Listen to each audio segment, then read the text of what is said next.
Я хотел бы сказать спасибо Михаилу Саварбековичу, тем людям, которые здесь делали ремонт.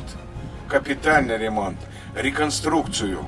Хамбебес, надо за каждым смотреть. Это большие деньги. Но самое главное, чтобы уютно было нашим детям. Действительно, Махмуд Али Махшарипович попросил меня, давай поедем посмотрим, дети, жалко.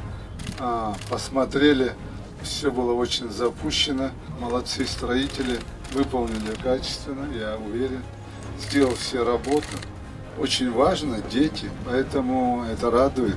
Ингушетия развивается, Ингушетия становится краше, и я всех нас поздравляю. Все отлично, хорошо сделано.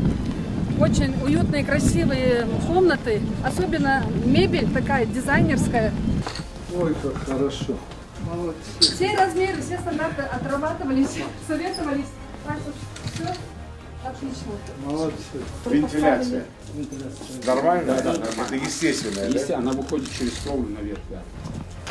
Вот это я тоже сказала. Молодец, да. Дети звонили, спрашивали, интересовались ход строительства, ну по-детски. Будет ли бассейн, будет ли спортивная комната. Все сделано по По стандарту. стандарту? Да, и все можем проводить соревнования. 25 метров, 4 дорожки.